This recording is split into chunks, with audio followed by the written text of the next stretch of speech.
Eto na mga kabasketball, Jalen Green pasok bilang local player sa Gilas Pilipinas sa bagong update ng FIBA. Jordan Clarkson at iba pang Pinoy bowler sa iba't ibang mga bansa posibleng maging local player din sa ating Gilas Pilipinas. At ano nga kaya ang gagawin ni Coach Tim Cone? Ngayong marami ng pagpipilian, lalo na mga PhilAm, no? Para sa ating Gilas Pilipinas. Pero bago yan, huwag kalimutan mag-like at mag-subscribe bilang pagsuporta.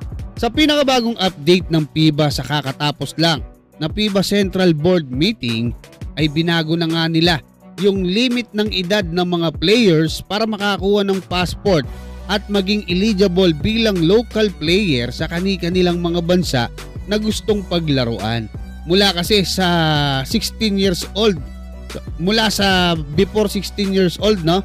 Dati ay ginawa na nilang before 18 years old kasi doon sa 16 tinamaan doon sila Jordan Clarkson at sila Jalen Green. Saka yung iba pang naglalaro diyan sa UAAP at NCAA. So ngayon mga kabasketball, ang nakikita ko na posibleng local na ngayon ay etong si Jalen Green na nagpunta na dito nung siya pa lang ay 16-year-old. Naglaro po siya dito sa Pilipinas, no? Nung 2018 para sa NBTC National Finals. Nakalaro pa nga niya doon.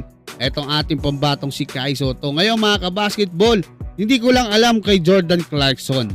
Saka yung iba pang mga naglalaro dyan, no?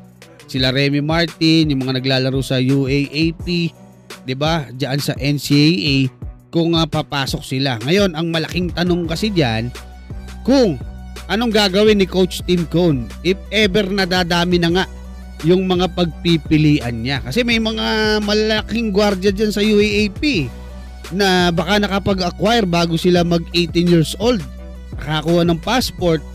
So, most likely, kumbaga, mas sila, deserving sila. Kasi mas malalakas yung mga nandyan eh. 'Di ba? Mas bata na at least mapabilang sa Gilas Pilipinas pool. So sana tingnan, no? At tingnan natin yung mga susunod na update tungkol dito. Pero mabalik tayo. If ever na matuloy na nga o nakapag-acquire ng passport or madidiskartihan nga etong kay Jalen Green, automatic napakalakas na ng ating Gilas Pilipinas kasi wala na tayong problema sa point guard. High caliber NBA player Jalen Green mga kabasketball maglalaro sa atin bilang local, especially para sa July, no? Kung saan magbe-break yung NBA para actually makakalaban din natin noon New Zealand at Australia.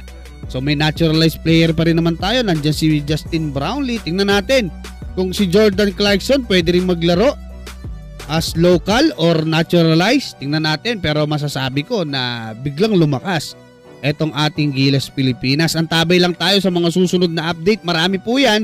May mga magde-declare na eligible sila, local sila. 'Di ba? O ako nakapag-acquire ako ng 17 o bago mag-18 nakakuha ko ng passport. So ganun po yung mangyayari diyan. At antabay lang tayo mga kabasketball. Hanggang diyan, maraming salamat at God bless sa inyong lahat.